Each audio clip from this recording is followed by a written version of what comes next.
Okay, अस्सलाम वालेकुम बच्चे। हमारा जो अब न्यू टॉपिक और हम लोग डिस्कस करने लगे हैं, hypertension, acute coronary syndrome, coronary heart disease और साथ ही साथ हार्ट फेलियर डिस्कस करने के बाद हम लोग इन टॉपिक्स पे आए हैं। साथ हार्ट के टॉपिक डिस्कस करने के बाद हम वेसल्स को डिस्कस करेंगे। तो बच्चे सबसे पहले हम लोग डिस्कस करते हैं मायोकार्डाइटिस को। आपको पता है कि हार्ट की 3 लेयर्स होती हैं। Inner most endocardium, second number पे myocardium the thickest layer of heart, और उसके बाद ऊपर पेरिकार्डियम। ठीक हो गया।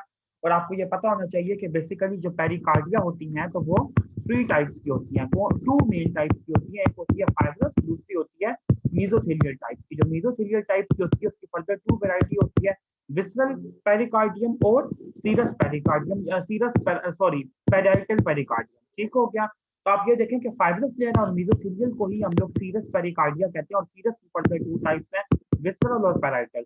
तो बेसिकली अगर मैं आप लोगों को यहाँ पे हार्ट ड्रॉ करके बताऊं तो ये हार्ट का एंडोकार्डियम है और ये इसके अंदर इसका मौजूद न्यूमेन। उसके बाद आउटर जो पार्ट है इसका, वो सारा ये थिकेस्ट पार्ट है जिसको हम लोग मायोकार्डियम कहते हैं।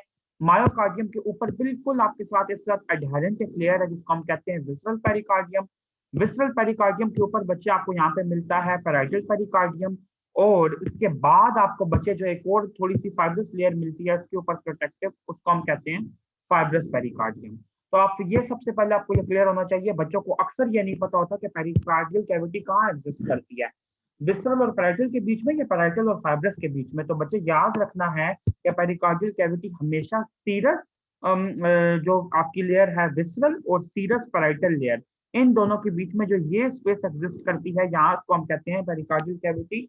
और इसमें नॉर्मली थोड़ा सा फ्लूइड होता है, बिल्कुल मिनिमल अमाउंट के अंदर, ताकि हार्ट की लेयर्स के बीच में फ्रिक्शन रिड्यूस रहे और हार्ट की जो मोबिलिटी होती है वो कॉम्प्रोमाइज ना हो। अब पहली चीज बच्चे जो मैं आपको बताने लगा हूँ वो है मायोकार्डाइटिस। सबसे पहले आपको ये पता होना चाहिए कि मायोकार्डाइटिस की जो मोस्ट कॉमन कॉज है वो इन्फेक्शन है। और इन्फेक्शन के अंदर जो मोस्ट कॉमन कॉज है बच्चे वो वायरसेस हैं। और वायरसेस में जो मोस्ट कॉमन कॉज है बच्चे वो कॉक्सेकी वायरसेस हैं। और कॉक्सेकी वायरसेस में जो मोस्ट कॉमन कॉज है बच्चे वो कॉक्सेकी टाइप ए या बी में से टाइप बी जो है वो मोस्ट कॉमन कॉज है मायोकार्डाइटिस की। अब आपने याद रखना है वर्ल्ड वाइड ये ट्रेंड नोट किया गया है। इसके अलावा जो और वायरसेस करवा सकते हैं उसके अंदर adeno virus, influenza virus, HIV भी आ सकता है। बैक्टीरिया के अंदर बच्चे जो बैक्टीरिया नोटोरियस है इसके अंदर करवाने के लिए वो है लाइम डिजीज का बोरेलिया बर्डोफेरी, और माइकोप्लाज्मा निमोनिया भी करवा सकता है। प्रोटोजोल इन्फेक्शन के अंदर बच्चे जो टिपिकल डिजीज है दैट इज शेगर्स डिजीज या ट्रिपोनोसोमल फ्लूजाई की डिजीज। इसके अलावा फंजाई के अंदर बच्चे एस्परजिलस करवा सकती है। मायोकार्डाइटिस और पैरासाइट्स के अंदर शिस्टोसोमा, शिस्टोसोमा। ठीक है। दूसरी बात बच्चे, अगर हम लोग ड्रग्स की बात करें तो ड्रग्स के अंदर करेक्टरिस्टिक जो चीज है दैट इज अल्कोहल, जो टॉप नॉच कॉज है। इसके अलावा कोकेन आ जाता है इसके अंदर। और ऑटो इम्यून डिजीजेस की बच्चे अगर बात करें तो ऑटो इम्यून डिजीज के केस में टॉप नॉच जो कॉज होती है दैट इज एसएलई। और इसके अलावा साथ ही साथ आप कह लें कि हाइपर सेंसिटिविटी रिएक्शन के अंदर पेनिसिलिन। तो ये आपकी कुछ इंपॉर्टेंट कॉजेज हमने डिस्कस कर ली मायोकार्डाइटिस की। अब हम लोग बच्चे, मैं आप लोगों को ये बताना चाहता हूँ कि मायोकार्डाइटिस के टिपिकल फीचर्स क्या होते हैं। मायोकार्डाइटिस बच्चे 4 फॉर्म्स में क्लिनिकली प्रेजेंट कर सकता है। एक होती है इसकी फुलमिनेंट फॉर्म जिसके अंदर ये इंतहाई सिवियर और एक्यूट किस्म का रिएक्शन होता है। दूसरी इसकी मतलब हाइपर एक्यूट होता है फुलमिनेंट आप कह लें। नंबर 2 जो इसकी क्लिनिकल मैनिफेस्टेशन है वो एक्यूट हो सकती है। नंबर 3 के अंदर बच्चे क्रॉनिक हो सकती है, और क्रॉनिक की फर्दर 2 टाइप्स हैं, chronic active and chronic passive. ये आपने याद रखना है। अब आपको मैं साथ साथ बताता हूँ कि इनके अंदर फॉर्म्स में होता क्या है बच्चे। जो आपकी फुलमिनेंट कॉज है, फुलमिनेंट मायोकार्डाइटिस है, बेसिकली इसके अंदर आपको वायरल प्रोड्रोम होगा। ठीक है। वायरल प्रोड्रोमल पीरियड होगा, यानी कि इसके अंदर इन्फ्लुएंजा हो सकता है, आपको कफ मतलब फ्लू हो सकता है, कफ हो सकती है, आपको सोर थ्रोट हो सकता है। ये फुलमिनेंट कॉज है। और सडन आपको सिवियर किस्म का कार्डियोजेनिक शॉक होने का चांस होता है पेशेंट को। सॉरी, मैं आपको आपको कह रहा हूँ, आई डोंट मीन आपको वो, मतलब मैं पेशेंट के रेफरेंस से बात कर रहा हूँ। कार्डियोजेनिक शॉक होने का चांस होता है बच्चे इसके अंदर, और साथ ही साथ सिवियर हार्ट फेलियर का चांस होता है जिसकी रिकवरी बहुत डिलेड होती है और इवन डेथ को फौरन लीड कर जाती है। एक्यूट कॉज के अंदर बच्चे अगर आए तो लॉन्गर पीरियड रहता है इसके अंदर हार्ट फेलियर का, मतलब प्रोड्रोमल सिम्टम्स आते हैं लेकिन हार्ट फेलियर इतना सिवियर नहीं होता कि उसी वक्त लीथल बन जाए और डेथ की कॉज बन जाए। लेकिन लॉन्गर थोड़ा सा हार्ट फेलियर इसके अंदर होता है, और साथ ही साथ बच्चे ये डेवलप कर सकता है इनटू डायलेटेड कार्डियोमायोपैथी। ये वाली चीज आप लोगों ने याद रखनी है। क्रॉनिक एक्टिव मायोकार्डाइटिस की अगर बात की जाए तो क्रॉनिक एक्टिव मायोकार्डाइटिस जो होता है it is a rare entity. और जो क्रॉनिक परसिस्टेंट, सॉरी ये पैसिव नहीं था, इट वाज परसिस्टेंट, प्लीज इसको करेक्ट कर लीजिए। परसिस्टेंट वैरायटी है ये। मायोकार्डाइटिस की। क्रॉनिक परसिस्टेंट मायोकार्डाइटिस जो होता है इसके अंदर फोकल मायोकार्डाइटिस होता है। फोकल मायोकार्डाइटिस से मुराद ये कि फॉर एग्जांपल अगर ये पूरे का पूरा हार्ट है तो इसकी मायोकार्डियम में पैची इन्वॉल्वमेंट होगी इन्फ्लेमेटरी लीजन की, जिसको हम कहते हैं कि ये क्रॉनिक परसिस्टेंट है। और इसके अंदर चेस्ट पेन भी हो सकता है और एरिथमियाज भी, लेकिन जरूरी नहीं है कि वेंट्रिकुलर डिसफंक्शन यानी कि हार्ट फेलियर हो, सिर्फ चेस्ट पेन और एरिथमियाज तक भी ये लिमिटेड रहता है। बच्चों मायोकार्डाइटिस की सबसे अच्छी बात ये होती है कि मायोकार्डाइटिस यूजुअल केसेस के अंदर सेल्फ लिमिटिंग होता है, ये सेल्फ रिजॉल्व हो जाता है, सेल्फ ट्रीट हो जाता है। लेकिन फिर भी कुछ ना कुछ जो मैनेजमेंट है, सपोर्टिव मैनेजमेंट, वो आपको करनी पड़ती है, क्योंकि आपको पता है कि जो वायरल डिजीजेज है उसके अंदर हम लोग एंटीवायरल का इतना सिग्निफिकेंट हमें फायदा होता नहीं है। और जो बहुत मतलब हर्बीज वगैरह की जो डिजीजेज हैं उनके अंदर वायरल एंटीवायरल ज्यादा काम करती हैं। जनरलाइज जैसे वायरसेस हैं, इन्फ्लुएंजा, कॉक्सेकिन के अगेंस्ट हम लोग एंटीवायरस यूजुअली एंटीवायरस नहीं प्रेस्क्राइब करते।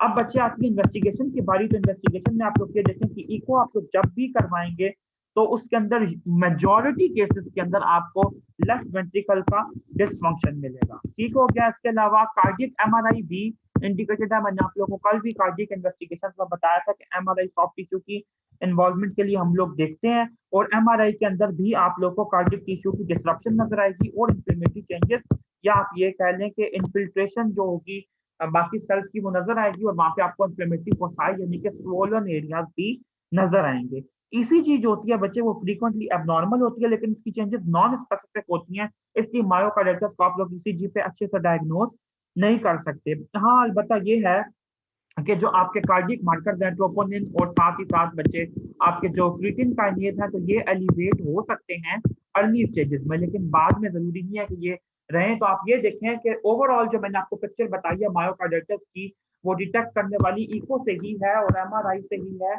यहाँ पे कार्डियक मार्कर्स और आप कह लो कि ईसीजी जो है वो फेल हो रही है। इसका कंपैरिजन मैं आपको पेरिकार्डाइटिस के साथ अभी थोड़ी देर में करवाता हूँ, लेकिन इससे पहले हम लोग अभी पहले एक दफा स्टडी कर लें पेरिकार्डाइटिस, उसके बाद हम लोग जी। अब हम लोग बच्चे अपना नेक्स्ट टॉपिक को टच करते हैं, पेरिकार्डाइटिस। तो सबसे पहले मैं आपको ये बता दूं कि पेरिकार्डियल कैविटी के अंदर नॉर्मली तकरीबन 50 ml जो होता है पेरिकार्डियल फ्लूइड होता है, अगर इससे ज्यादा एक्सीड करे तो वो एफ्यूजन की तरफ प्रोग्रेस कर सकती है। ठीक है, यानी कि वो अबनॉर्मल होगा।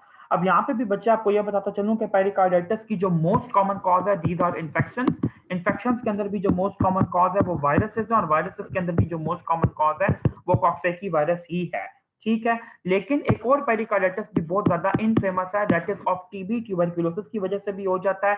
और अगर आप लोग इन्फ्लेमेटरी डिजीजेस की बात करें जो कि क्रॉनिक इन्फ्लेमेटरी डिजीजेस होती हैं, तो उसके अंदर एसएलई और साथ ही साथ रूमेटॉइड आर्थराइटिस के अंदर भी ये कॉमन है, जो कि ऑटो इम्यून डिजीजेस हैं। अदर कॉजेज पे बच्चों अगर हम लोग आए तो अदर कॉजेज के अंदर एक बहुत कॉमन आता है जिसको हम कहते हैं पोस्ट एम आई मायोकार्डाइटिस, और पोस्ट एम आई जो पोस्ट एम आई पेरिकार्डाइटिस, जिसको हम लोग अक्सर कहते हैं ड्रेसलर सिंड्रोम। ठीक है, ये चीज आप लोगों ने नोट करनी है, एमआई के बाद भी बहुत ज्यादा ये कॉमन हो जाता है पेरिकार्डाइटिस। उसके बाद बच्चे आप लोगों को ये बताया जाए कि जो उसके क्लिनिकल फीचर्स होते हैं वो किस किस्म के मैनिफेस्ट होते हैं। तो क्लिनिकल फीचर्स में बच्चे आपको टिपिकल चेस्ट पेन रहता है जो कि रेट्रोस्टर्नल होता है, रेडिएट कर सकता है शोल्डर्स को, नेक को, और एग्रेवेट करता है बच्चे डीप ब्रीदिंग के साथ, मूवमेंट के साथ, पोजीशन चेंज के साथ, एक्सरसाइज के साथ और स्वलोइंग के साथ। अब ये जो पेन है इसके जो जिन फीचर्स की वजह से ये एग्रीवेट कर सकता है वो यहाँ पे मैं एक दफा दोबारा हाईलाइट कर देता हूँ कि डीप ब्रीथिंग के साथ क्योंकि हार्ट की मोशन होती है, तो पेरिकार्डिया जो है वो आपस में रब करती हैं, तो उसकी वजह से पेन हो सकता है। मूवमेंट की वजह से भी बच्चे किसी भी किस्म की जनरलाइज मूवमेंट बॉडी की हो, पोस्चर चेंज आप लोग कर रहे हो तो भी हो सकता है, एक्सरसाइज के अंदर भी हो सकता है, और स्वलोइंग के अंदर भी हो सकता है। उसके बाद बच्चे आप लोग ये देखें, नेक्स्ट चीज जो आपको यहाँ पे बतानी है कि क्लिनिकल एग्जामिनेशन के ऊपर आपको कैरेक्टरिस्टिक चीज जो मिलती है वो होती है पेरिकार्डियल रब। और पेरिकार्डियल रब जो होती है इट इज बेसिकली फ्रिक्शन रब। फ्रिक्शन रब किस चीज के बीच में, क्योंकि विसरल और सीरस पेरिकार्डियम दोनों की इन्फ्लेमेशन हुई होती है, तो ये आपस में टकराती हैं, ऐसे रगड़ खाती हैं, जिसकी वजह से पेरिकार्डियल रब प्रोड्यूस होती है। And it is a high pitch sound, ये लो पिच साउंड नहीं होती। हाई पिच साउंड को जरा डिटेक्ट करना थोड़ा सा डिफिकल्ट होता है। सुपरफिशियल स्क्रैचिंग होती है, इसकी क्रंचिंग किस्म की नॉइज आपको सुनने को मिलती है, और डायग्नोस्टिक होती है पेरिकार्डाइटिस की। ठीक है, पेरिकार्डियल जो रब होती है ये आपको वैसे ही नहीं मिलती। लेकिन एक चीज आपने बच्चे हमेशा याद रखनी है कि पेरिकार्डियल रब बहुत अच्छे से अप्रिसिएबल होती है सिस्टली के अंदर। ये चीज आपका डायग्नोस्टिक पॉइंट है, भूलना नहीं। अब ये कंपैरेटिव स्टडी में भी आप लोगों को काम आएगा। उसके बाद बच्चे अगर हम लोग इसकी ईसीजी फाइंडिंग्स के ऊपर आए तो ईसीजी फाइंडिंग्स पेरिकार्डाइटिस की काफी डिटेल्ड है 4 स्टेजेस के अंदर। बच्चे जो आप लोगों को मैं ईसीजी की मैनिफेस्टेशन लिखवा रहा हूँ पेरिकार्डाइटिस की, ये आप लोगों को डेविडसन में नहीं दी हुई। अब मुझे नहीं पता कि कैप्लान में दी है या नहीं, लेकिन ये बहुत अच्छी मतलब इसकी स्टेजेस हैं। आप लोगों को ये पता होनी चाहिए कि पेरिकार्डाइटिस ऐसे ऐसे भी मैनिफेस्ट कर सकता है। स्टेज 1, स्टेज 2, स्टेज 3 और स्टेज 4, 4 कौन कौन सी स्टेजेस हैं। सबसे पहले आप ये देखें कि आपको स्टेज 1 के अंदर एसटी सेगमेंट की एलिवेशन मिलेगी पेरिकार्डाइटिस में, ठीक है। और पीआर जो होगा उसका डिप्रेशन मिलेगा। पीआर इंटरवल का डिप्रेशन होता है, ये कैरेक्टरिस्टिक बात है, इसको याद रखना। बहुत कम ऐसी डिजीजेज है जिसके अंदर आप लोग ये पढ़ेंगे कि जो पीआर इंटरवल होता है वो डिप्रेस्ड होता है। और ये जो स्टेज 1 होती है बच्चे, ये यूजुअली 1 to 2 वीक्स में, फर्स्ट 2 वीक्स के अंदर आपको मैनिफेस्ट होती है और आपको देखने को मिलती है। स्टेज 2 के अंदर बच्चे ये होता है कि जो आपकी एसटी सेगमेंट एलिवेशन होता है ये नॉर्मलाइज हो जाता है एसटी सेगमेंट, और टी वेव जो होता है बच्चे वो फ्लैटेंड होना शुरू हो जाती है। ये बात आपने याद रखनी है। और ये जो चीज है बच्चे, ये भी आपको 2 to 3 वीक्स के ऊपर मैनिफेस्ट होती है, लेकिन 1 वीक पे भी हो सकती है। डिपेंड करता है कि किस किस्म के वायरस का इन्फेक्शन हुआ और कितनी डोज में हुआ, कितनी सिवियरिटी के साथ हुआ है। स्टेज 3 के ऊपर बच्चे अगर आप आए तो जो फ्लैटेंड टी वेव होती है ये आपकी इन्वर्टेड टी वेव में चेंज हो जाती है। टी वेव इन्वर्जन रिमार्केबल होती है। और स्टेज 4 के अंदर बच्चे अगर आप आए तो ईसीजी जो होती है वो बिल्कुल नॉर्मल होने लग जाती है। यहाँ पे मैं एक छोटा सा इंस्टेंस आप लोगों को देना चाहूंगा। इस दफा हाउस जॉब के दौरान बच्चे तकरीबन अप्रैल के मंथ में जब मेरी हाउस जॉब कंक्लूड होने वाली थी तो मुझे कोविड का वायरल पेरिकार्डाइटिस हुआ, जिसके अंदर मतलब फर्स्ट 2 वीक्स के अंदर तो वो किसी क्लिनिशियन को समझ ही ना आया ना कि हुआ इसको क्या है। सारे के सारे टेस्ट मेरे नेगेटिव, सारे के सारे टेस्ट, ठीक है। इवन के कोविड का जो मेरा टेस्ट था वो भी नेगेटिव था, लेकिन क्योंकि सब कुछ नेगेटिव हो चुका था और उन दोनों में कोविड का जो पीसीआर हो रहा था वो रिलायबल नहीं इतना समझा जाता था, तो उस वजह से बच्चे जो डायग्नोसिस ऑफ एक्सक्लूजन बनता है या जो एंड रिजॉर्ट या जो लास्ट रिजॉर्ट डायग्नोसिस बनता था वो मेरा कोविड का पेरिकार्डाइटिस ही बनता था। हमारे एक बहुत मतलब रिस्पेक्टेबल और बहुत इंटेलिजेंट असिस्टेंट प्रोफेसर है मेडिसिन के वार्ड में, and he is assistant not associate और एचओडी। एचओडी ने भी मुझे कुछ भी डायग्नोज नहीं किया बल्कि मिस डायग्नोज करके ही मुझे दवाई दी, और एसोसिएट ने भी यही किया, टाइफॉइड बनाया हुआ सब लोगों ने। लेकिन जब मेरी इको करवाई गई सेकंड वीक के आखिर में और थर्ड वीक के स्टार्ट में तो मेरी इको पे पेरिकार्डियल एफ्यूजन थी। और आप समझे कि ऐसे ही बैठे बिठाए पेरिकार्डियल एफ्यूजन नहीं आ जाती होती, there was something before that. और मुझे सिवियर किस्म के ये वाले सिम्टम्स थे कि पोस्चर चेंज के साथ मेरा पेन बिल्कुल भी रिलीव नहीं होता था, मुझे पेन एग्रीवेट होता था। तो मैं आपको ये बता रहा हूँ कि थर्ड वीक में मुझे ऐसा फील हुआ कि जैसे I am going to die. I was severely hypotensive और मेरा बीपी ड्रॉप कर गया, मेरी पल्स ड्रॉप कर रही थी। और जब मेरी मुझे भागा भागा जना हॉस्पिटल की इमरजेंसी में पहुंचाया गया तो सीसीयू में जब मेरी ईसीजी की गई तो बच्चे वहां पे आई टी वेव की इन्वर्जन ढेरों ढेर। एंड आई, और वहां पे सबसे बड़ी बात यह कि देयर वर पीजीज देयर, वहां पे कोई कंसल्टेंट नहीं था। एंड यू ऑल नो कि पीजीज की इंफॉर्मेशन किस हद तक होती है, मतलब कितनी उनके पास नॉलेज होती है। मैं ये नहीं कह रहा कि पीजीज नालायक होते हैं, लेकिन they are under the process of learning. तो किसी को भी ये समझ नहीं आई। और ये मैं आपको ये बता रहा हूँ कि basically I was going through stage 3 of viral pericarditis, जिसके अंदर मुझे कैरेक्टरिस्टिक टी वेव। इसी के साथ बच्चे हम लोग ट्रीटमेंट पे मूव ऑन करते हैं। पेरिकार्डाइटिस के 3 तरह के ट्रीटमेंट आपने बताने हैं। सपोर्टिव ट्रीटमेंट के अंदर आपने न्यूट्रिशन का बताना है और एनाल्जेसिया का बताना है, ठीक है। और साथ ही साथ अगर रेस्पिरेटरी डिफिकल्टी है, वैसे रेस्पिरेटरी डिफिकल्टी पेरिकार्डाइटिस के अंदर इतनी ज़्यादा होती नहीं है, लेकिन in case if it develops, क्योंकि काफ़ी सारे केसेस ऐसे भी होते हैं जिसके अंदर मायो पेरिकार्डाइटिस होता है, तो फिर आपको ऑक्सीजन की रिक्वायरमेंट भी पूरी करनी है। इसके अलावा बच्चे मेडिसिनल ट्रीटमेंट के अंदर अगर आप आए तो मेडिसिनल ट्रीटमेंट में आपने एस्पिरिन देनी है 600 मिलीग्राम 6 टाइम्स डेली, या उससे ज्यादा पोटेंट जो है वो इंडोमेथासिन है 50 मिलीग्राम 3 टाइम्स डेली।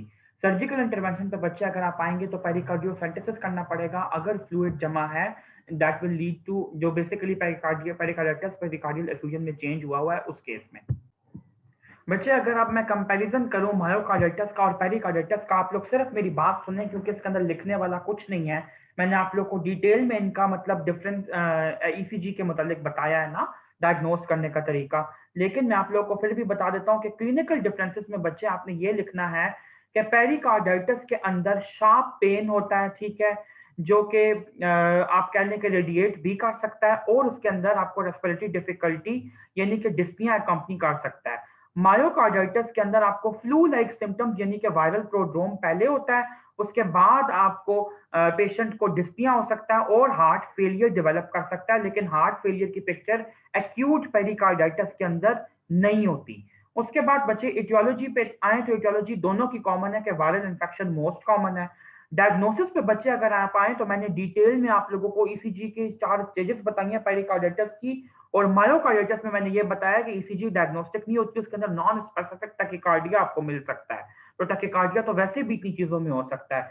दूसरा डिफरेंस अप्रिशिएट करने वाला ये है कि आपको मायोकार्डाइटिस के अंदर कार्डियक एंजाइम्स जो है, कार्डियक मार्कर्स एलिवेटेड मिल सकते हैं, पेरिकार्डाइटिस में नहीं मिलते, क्योंकि पेरिकार्डियम जो है उसकी इन्फ्लेमेशन के अंदर मायोकार्डियम तो नहीं इफेक्ट हो रहा ना, तो मायोकार्डियम के अंदर वो एंजाइम्स होते हैं, तो तब वो रिलीज होते हैं। तीसरी चीज बच्चे अगर आपको ये बताऊं तो पेरिकार्डाइटिस को डायग्नोज करने के लिए ईसीजी जो होती है वो ठीक होती है, काफी होती है, लेकिन मायोकार्डाइटिस का जो गोल्ड स्टैंडर्ड है वो बायोप्सी है, और जो इको के ऊपर भी आपको हाइपोकाइनेसिया मिल सकता है, यानी कि वॉल्वुलर वेल्वुलर डिफेक्ट्स, वेल्वुलर नहीं सॉरी वॉल के डिफेक्ट्स आपको मिल सकते हैं, म्यूरल डिफेक्ट्स जिनको हम कहते हैं, वॉल का डिफेक्ट मिल सकता है। और ट्रीटमेंट जो है बच्चे वो ऑलमोस्ट दोनों का सेम है, लेकिन एक चीज ऐड ऑन और करता चलूं कि मायोकार्डाइटिस में सपोर्टिव ट्रीटमेंट में आपको ज्यादा मतलब कंसिडर करना पड़ेगा और मॉनिटरिंग की जरूरत बहुत ज्यादा होती है, और पेरिकार्डाइटिस में आप एनसेड्स वगैरह देने के अलावा कोल्चिसिन भी दे देते हैं, जो कि गाउट के ट्रीटमेंट के अंदर भी यूज होती है, तो कोल्चिसिन जो होती है वो भी इन्फ्लेमेशन को कम करने में हेल्प देती है। ये था आपका पेरिकार्डाइटिस और मायोकार्डाइटिस का कंपैरिजन। अब बच्चे नेक्स्ट टॉपिक जो हम यहाँ पे डिस्कस करने वाले हैं वो है पेरिकार्डियल एफ्यूजन। मैंने आपको भी बताया कि नॉर्मली पेरिकार्डियल कैविटी में 50 ml के तक आसपास जो होता है फ्लूइड होता है, अगर इससे ज्यादा हो जाए तो पेरिकार्डियल एफ्यूजन उसको कहते हैं। अब आपने एक चीज को बहुत अच्छे से अप्रिशिएट करना है कि एक्यूट पेरिकार्डाइटिस के केसेस के अंदर पेरिकार्डियल एफ्यूजन जो होती है वो अक्सर उनको एकम्पनी करती है पहले या बाद में, जैसे मैंने आपको अपनी भी एग्जांपल दी।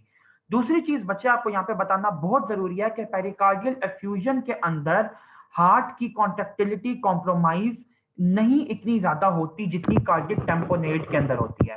कार्डियक टेम्पोनाट जो होता है बच्चे बेसिकली एक कंडीशन है जिसके अंदर हार्ट के इर्द गिर्द इतना ज्यादा फ्लूइड जमा हो जाता है, जैसे मैं आपको ये शो करूं कि फॉर एग्जांपल अगर ये हार्ट है और ये आपकी पेरिकार्डिया है, तो पेरिकार्डिया में इतना ज्यादा आपको देखिए, मैं विसरल पेरिकार्डियम शो कर रहा हूँ और उसके बीच में मैं ये शो कर रहा हूँ कि बहुत सारा फ्लूइड जमा हो गया है। जब इतना सारा जमा हो गया है तो हार्ट को रिलैक्सेशन का टाइम नहीं मिलेगा और उसकी डायस्टली जो होगी वो कॉम्प्रोमाइज होगी, यानी कि हार्ट कॉन्स्टेंटली श्रंकन पोजीशन में रहेगा due to the force of the fluid that is present outside the heart in the form of pericardial effusion.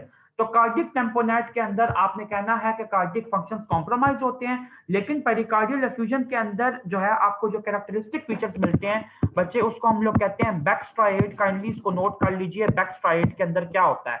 बैकस्ट्राइड में बच्चे आपको मिलता है हाइपोटेंशन यानी कि लो बीपी, दूसरी चीज आपको मिलती है इंक्रीज्ड जेबीपी, और तीसरी चीज बच्चे आपको मिलती है मफल्ड हार्ट साउंड।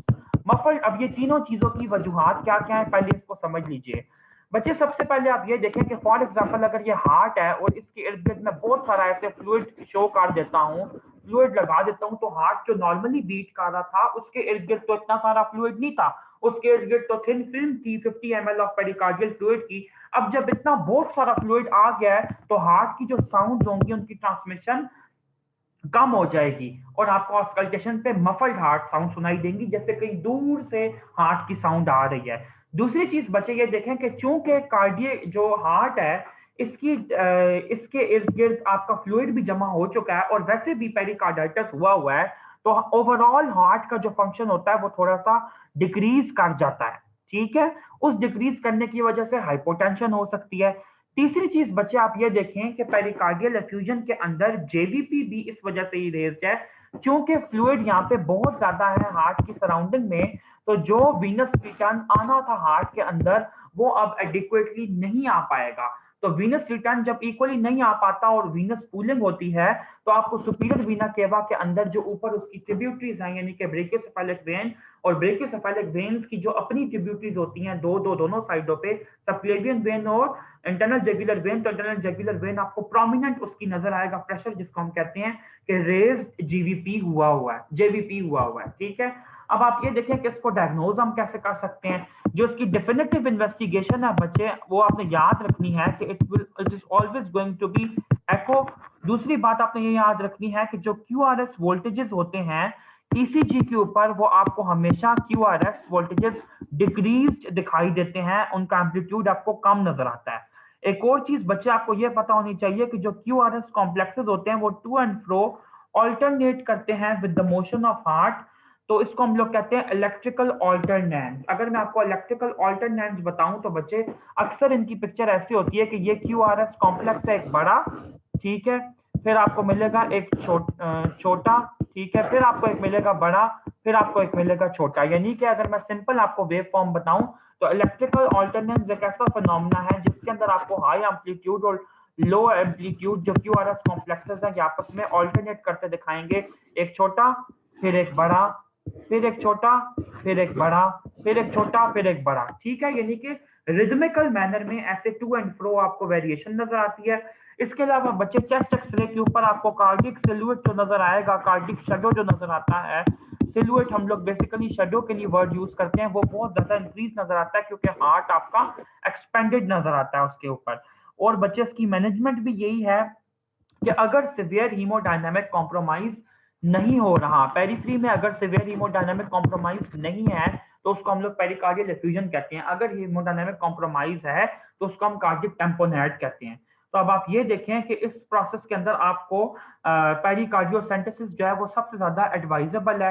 पेरिकार्डियोसेंटेसिस के थ्रू बच्चे, पेरिकार्डियोसेंटेसिस हम लोग टिपिकली फिफ्थ स्पेस के अंदर करते हैं, ठीक है, और मिड क्लेविकुलर लाइन को हम लोग प्रेफर करते हैं।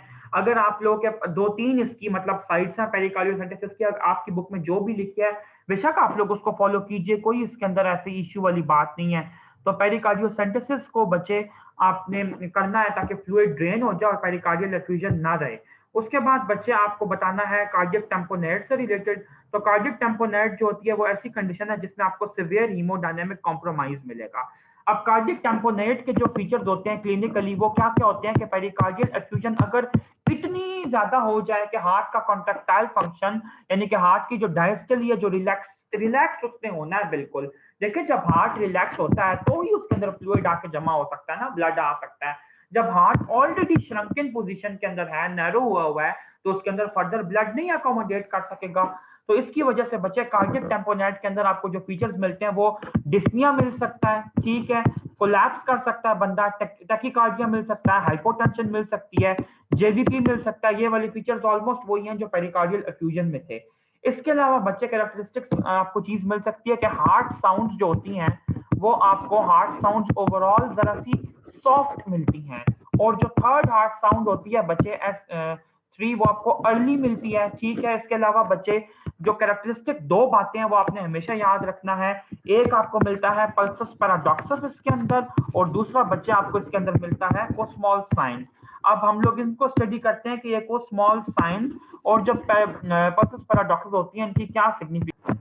बच्चे आपको इस चीज का पता है, मैंने आपको जो हीमोडायनामिक इफेक्ट्स बताए थे बिल्कुल पहले लेक्चर में, तो मैंने बताया था कि नॉर्मली जब आप इंस्पायर करते हो तो बीपी थोड़ा सा 10 मिलीमीटर ऑफ मर्क्यूरी तक ड्रॉप करता है। पल्सस पैराडॉक्सस एक ऐसा फिनोमेना है कि जिसके अंदर बीपी जो है वो 10 मिलीमीटर से बहुत ज्यादा मतलब ड्रॉप करता है, 30-40 मिलीमीटर ऑफ मर्क्यूरी का डिस्टेंस का डिफरेंस आ सकता है, ठीक हो गया। और बच्चे जो कोस्मॉल साइंस है वो ये इंडिकेट करता है कि एक पैराडॉक्सिकल राइज है जेवीपी के अंदर ड्यूरिंग इंस्पिरेशन। मैंने आपको बताया ना कि इंस्पिरेशन के अंदर जो वेसल्स होती हैं वो डायलेट कर जाती हैं, तो उसकी वजह से वीनस पूलिंग हो जाती है।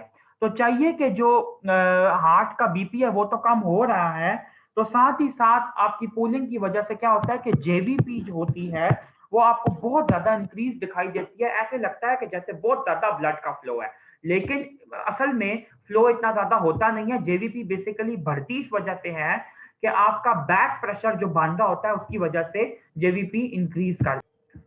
जी, तो बच्चे ये था आज का हमारा टॉपिक जिसके ऊपर हमने ये डिस्कस किया है। अब आप लोगों का एक लेक्चर और लगेगा, या तो वो आज रात को आप लोगों को अवेलेबल होगा या फिर इंशाअल्लाह ताला कल सुबह के वक़्त, जिसके अंदर आप लोगों की जो रिमेनिंग डिजीज़ेज़ है, जिसके अंदर पेरिफेरल वास्कुलर डिजीज़ेज़ ख़ास तौर पे आती हैं, आपके वेल्स की डिजीज़ेज़, इन्फेक्टिव एंडोकार्डाइटिस और रूमेटिक फीवर जो है, इसको हम लोग डिस्कस करेंगे। एक और बात बच्चे मैं यहाँ पे आप लोगों को बताता चलूँ कि मैंने आप लोगों को पहले भी बताया है कि कुछ चैप्टर्स या कुछ यूनिट्स ऐसे हैं जो कि बहुत बड़े हैं, तो फिर उसके लिए हम लोग संडे को भी यूटिलाइज़ करेंगे, ठीक हो गया? या फिर मैं आप लोगों को साथ-साथ उसका स्टफ देता रहूँगा, जो मैंने आप लोगों से प्रॉमिस किया है मेडिसिन का, जिस डेट तक आप लोगों को काम करवाने में, और अगर आप लोग स्केड्यूल देखें, तो स्केड्यूल के अंदर भी एंड पे एक दिन मौजूद है रिमेनिंग टॉपिक्स को कवर करने का, चूँकि हम लोगों ने टॉपिक स्टार्ट ही ऐसा किया है कार्डियोलॉजी का, जो कि काफ़ी ज़्यादा लेंथी है, तो अगर इसके अंदर कोई चीज़ हमारी 2 दिन में कवर नहीं होती, तो हम लोग उसको संडेज़ को यूटिलाइज़ करके भी कवर कर सकते हैं और एंड वाले दिन पे भी कवर कर सकते हैं। तो फिलहाल बच्चे आज के लिए आपका लेक्चर इतना ही है। अल्लाह हाफ़िज़।